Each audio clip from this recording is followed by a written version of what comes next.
Hello everyone, welcome to the show. I'm Marie Celestin. Today I have Christina Knowles in the studio. We are going to be live. So March is Women's History Month. We both know that. But I don't know if most people do. And so today we're going to be promoting a special film called Misrepresentation. And so the program is going to start with a clip of the program, and then I'll be chatting with Christina for the rest of the show. But first we wanted to show you a clip of the film so you can get to experience it.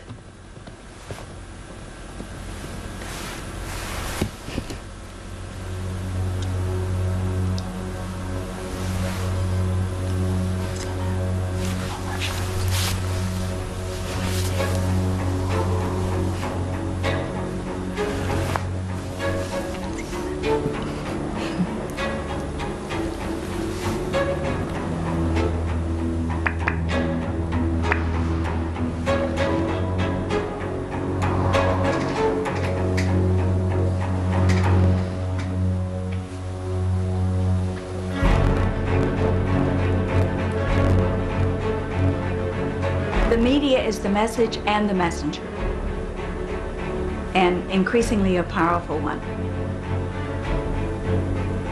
People learn more from media than any other single source of information. So if we want to understand what's going on in our society in the 21st century, we have to understand media. If you think about media and technology, they're delivering content that is shaping our society.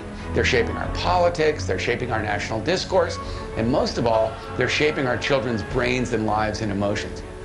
We estimate there's somewhere north of 1 billion people who use the internet every single day. That's just a reach that hasn't existed before in terms of media. Our kids today live on Facebook and cell phones. The diversity of the platforms means that those images are impacting your kid 24/7, and whatever restrictions existed when we were growing up simply don't exist today. Girls get the message from very early on that what's most important is how they look, that their value, their worth depends on that. And boys get the message that this is what's important about girls. We get it from advertising, we get it from films, we get it from television shows, video games, everywhere we look. So no matter what else a woman does, no matter what else her achievements, their value still depends on how they look. There is no appreciation for women intellectuals. It's all about the body, not about the brain. You all saw the famous photo from the weekend of Hillary looking so haggard and looking like 92 years old. Breast implants. Did you have them or not? Because that's all over the internet about you in mainstream media. I think if you waterboarded Nancy Pelosi, she wouldn't admit to plastic surgery. The fact that media are so limiting and so derogatory to the most powerful women in the country, then what does it say about media's ability to take any woman in America seriously? You get a woman in the Oval Office, most powerful person in the world, what's the downside? You mean besides the PMS and the mood swings? The media treats women like and it's horrible, and it's like, I don't know how we survive it. I don't know how we rise above it.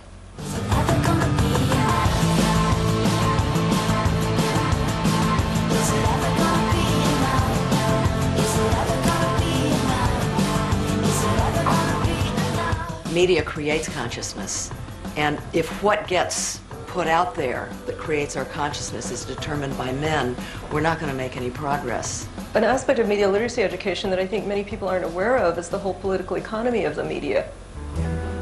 Most media get their revenues from advertising. This is all about capitalism. The exploitation of women's bodies, cells, products, magazines, etc. This notion that these media companies are just giving us what the public wants.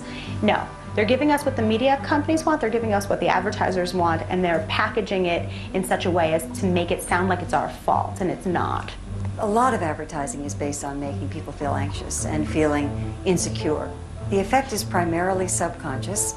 It is very harmful, but for the most part, we're not really aware of that.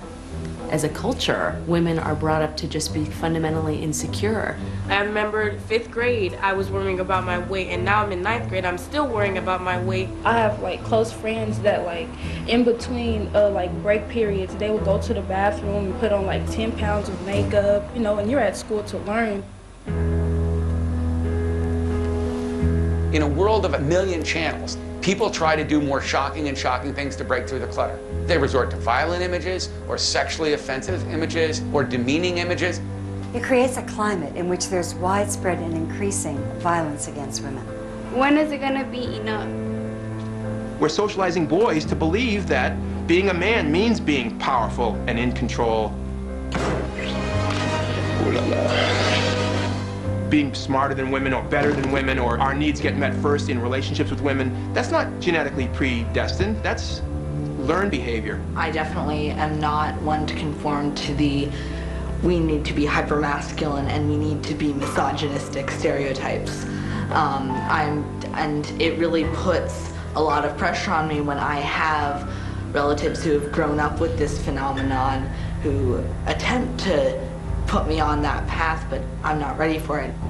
Little boys and little girls, when they're 7 years old, an equal number want to be president of the United States when they grow up. But then you ask the same question when they're 15, and you see this massive gap emerging.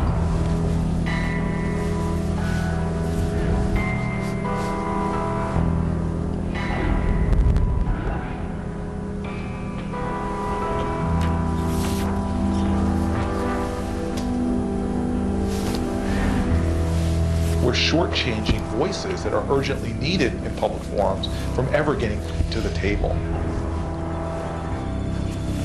If people knew that Cuba, China, Iraq, and Afghanistan have more women in government than the United States of America, that would get some people upset.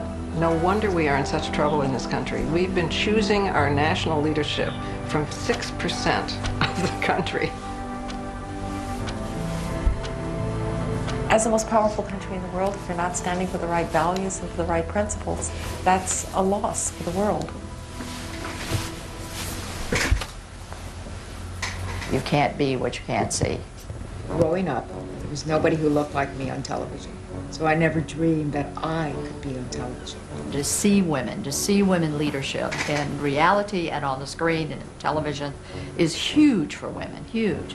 I got cast in A League of Their Own, and I had 13 or 15-year-old girls coming up to me with, "Oh my God, you have no idea, that movie changed my life. I play sports because of that movie." And it really struck me how few opportunities we give women to have that kind of experience watching a movie. There's such a hunger among young women for mentorship. It is far overdue that we women say, "Hallelujah, sister, whatever gets you through, I'm there to support you." One of the things that really surprised me was the number of women in positions of power in television who reached out to me and said, "Can I take you out to breakfast? Can I take you out to lunch? Can I make sure that you have my phone number or my email address so that if anything comes up?" And it definitely wasn't like the gender mafia going on in the media, but there was an overt effort to both welcome me and make me know that women who had gone before me, who had fought to get where they were both happy that I was there and wanted to be resources to me. And there's an expectation that I will be a resource to other women. We're creating new leaders, and they're going to not look like how they always did, an older white male. They're going to look like a woman, and they're going to look like people of color, and that is the true reflection of this country and of this world. The media can be an instrument of change. It can maintain the status quo and reflect the views of the society, or it can awaken people and change minds. It depends on who's piloting the plane.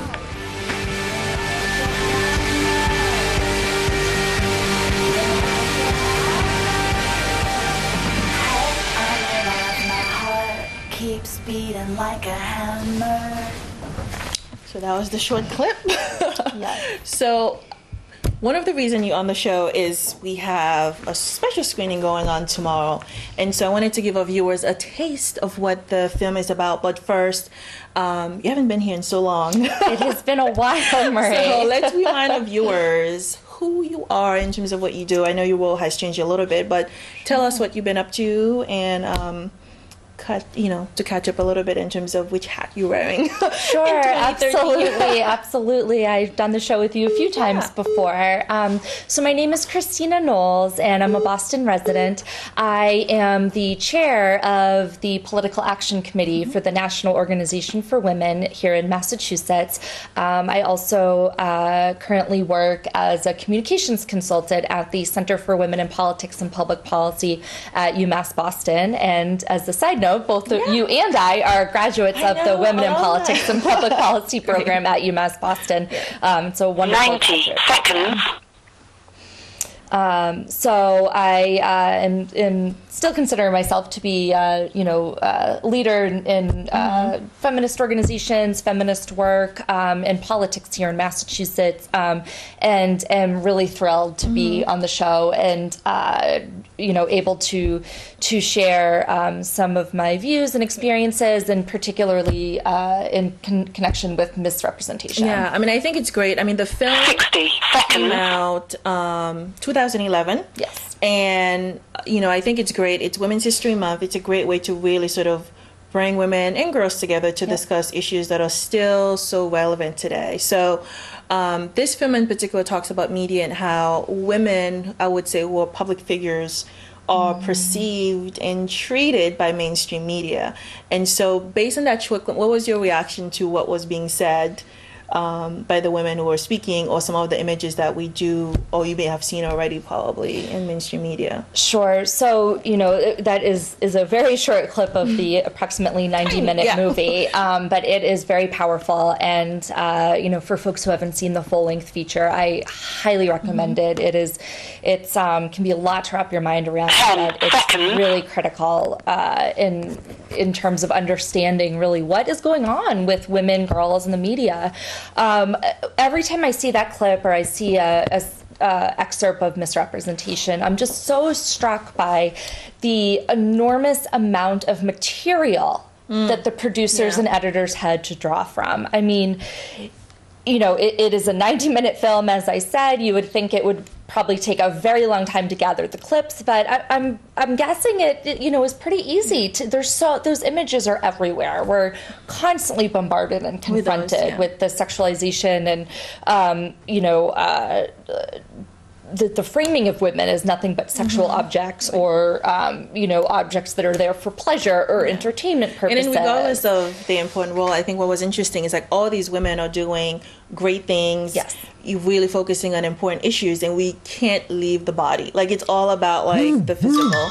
And it's so unfortunate because we have so much more to offer, but people can go beyond the surface and the physical. And so even if someone is running for office or running for whatever it is, and they're under so much pressure and have so much to offer, they have so many other things, so many sort of fluff to get through to even get their message out. Absolutely. I mean, that is well said. I think it is so unfortunate, particularly when speaking about women in politics, how the media focuses on appearances first, and thoughts and policies and agendas and vision second, if they get to that at all, right? So I think while all women across all aspects of life and all careers and any woman that's in the limelight experiences this, but in particular women who are working in the political realm have really experienced this like no other.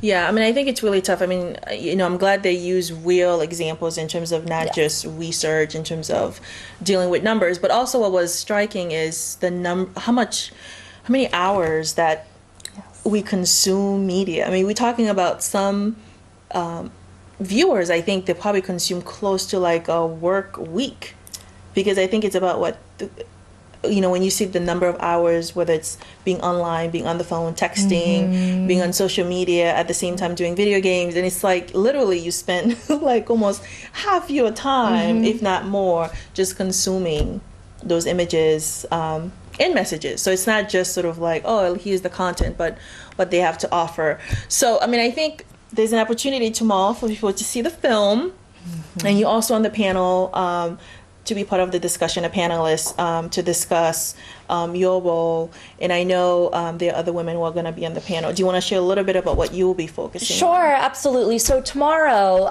the Center for Women in Politics and Public Policy, again, where I work, and where Marie and I are both alums of the graduate program, is sponsoring and hosting a showing of misrepresentation and putting on a panel afterwards. There are many organizations, including Mass Now and the Girls Project, that are co-sponsoring the event tomorrow. The panel after we show the film is going to be is going to focus on women in politics and how women in politics are affected by the media, and what the relation can be between why so few women are in politics and what the media has to do with that. I will be on the panel. I'll be speaking primarily with my role as the Mass Now Political Action Committee chair, with that hat on. We'll also be joined by Erin O'Brien, who is a political science professor at UMass Boston. We will be joined by Cheryl Crawford, who is the director at Mass Vote, and we will also be joined by Preeti Rao, who is the executive director of the Mass Women's Political Caucus. A lot of great groups. I think so. Locally, It should and be they're a all great local. panel. Yes. So wherever people are in the state, they can all attend the event. The film is going to be shown, and then the panel discussion, and then the audience will be participating in terms of... Exactly. It's going to be very interactive. It'll be at the UMass Boston campus. It starts at 6 p.m.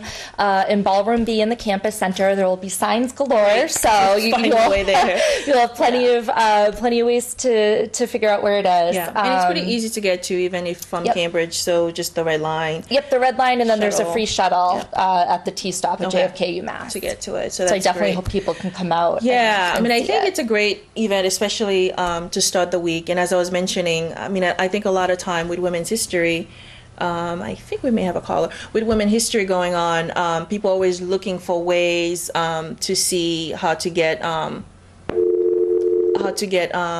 more activities done. So I think both the film and the ability to go on campus and be part of that event, it's a great opportunity to sort of be part of that. Absolutely, and I think the panel discussion afterwards is so important. You know, it's a long film; it's 90 minutes. It's on a weeknight. You know, so there's in some ways there's this feeling of, oh, but you know, why have a panel after such a long film already, and you know, people have things to go. But I have found that when you don't have a panel after watching a film like Misrepresentation, there's so much to process, especially for people that are, like many people, are seeing this or learning about this for the first time.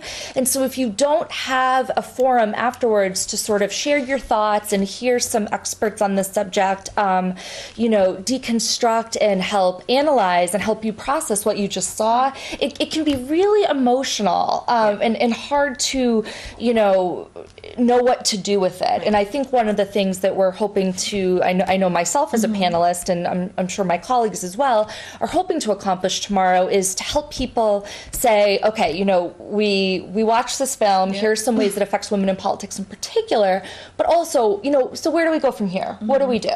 What's the takeaway? What's something proactive we can do? I mean, I think it's great to have the discussion, but also there are some key things that people can actually do in their own capacity. So it doesn't have to be, of course, we want them to run for office or become more active and engaged, and you know, whether it's locally or elsewhere, wherever they feel comfortable. So whether it's at their school or whether it's within the community or within an organization. So there are a lot of organizations that are going to be part of the event, I'm sure, and so they can become members. I know Mass Now is doing a lot of amazing things, and women of all ages can get involved throughout the year. So it's not just like a one-time thing where you come and it's done. But whatever's going on within your communities, they can be involved in that. So earlier we were talking about there's so much going on. We could talk about forever, but going back to current events, that last week they unveiled the Rosa Parks statue in Washington, which I thought was a good thing, because a lot of time we talk about so many negative things that are in the media, and I thought that was like a plus, not just for the Obama administration, but in terms of as a culture to be able to recognize her as someone who still matters and the issues that women are facing. So I don't know what you thought about that, how you felt when you saw that happening. Yeah, Marie, I think I've got so many things. Yeah. It really is. It's amazing that we have this statue of Rosa Parks being unveiled. My only question is, what the hell took so long, right? Like, so why many wasn't things, this I know, done, 40, 50 years right. ago? It really is mind-boggling in some ways when you think it's 2013 and we're putting the first statue of Rosa Parks up in D.C. I mean, come on, what's that about? But it really is, that's, I think, a really good indicator of where we are nowadays. We of where women still, we've made some strides, we've made some great strides and high profile strides, but we're still only just now having what is arguably the most important woman or most public woman of the civil rights movement have her statue on, in DC with all these other historical figures who more often than not are white men. So I was really heartened to see that it was that this is being unveiled and has gone up. But as happy as I am about that, there's still an underlying sort of feeling of sadness and exasperation and frustration because, as I said, why is this only being done now?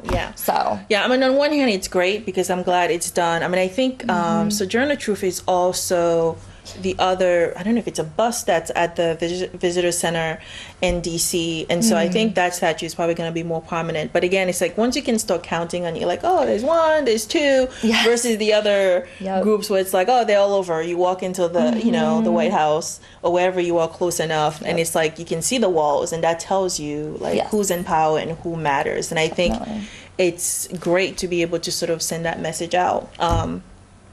To have that and to use that as an example when we go to Washington and show both little girls and boys what she has done and how we recognize her as a culture, as a society. Absolutely. And I want to just touch base on one thing that you said. You said that these statues show who has power and who's been influential, and that is absolutely true. And when we always talk about, or at least I always talk about in both my day job and my, sort of hobbies and organizations I'm involved with.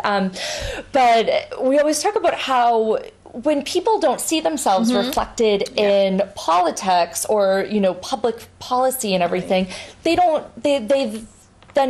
therefore then conclude, well, maybe I don't belong in here because there's no one else that looks like me. And that is the same thing with statues. We could say, okay, is it really making progress to have statues? And should we really be focusing all of our, anger and frustrations on the fact that there's so few statues of women when women are, lacking and not public in so many other aspects of life? But I really think that statues really mean more than just being this, inert. I think seeing, and again, that it goes back to the film in terms of what we see, and I think a lot of women just being able to see certain, whether it's real women or women who have done things in history that it still matters. Certain people that we see, whether it's in the media, whether they're doing news, whatever that they're doing, the ability to like see that person and if they reflect who you are and what you look like, I think it gives you the ability to say, you know what, I can do that too. So I don't have to be whatever the other perception is, and that's a good option. So I'm hoping tomorrow, our time is already like running out. It flies by. So tomorrow I'm sure you're going to have like a great discussion. And so if there's an email where people can contact if they want more information or if they want to attend. Sure, actually, show up tomorrow. Yeah, you can just show up. You don't need to pre-register or anything. We'll have refreshments, light food. You can actually I can give my personal email if that's okay, and folks can reach me on that if they'd like. It's just Christina Knowles, Christina with the CH and Knowles, KNOWLES @gmail.com. Again, that's Christina Knowles @gmail.com. Feel free to shoot me an email on that, and I can give you details on the event and answer any other questions you may have. Sound great. And then, I'll post more information on Facebook. On my page and in Twitter. And so we will do both. And then, for people who are interested, we hope you come. So thank you for watching.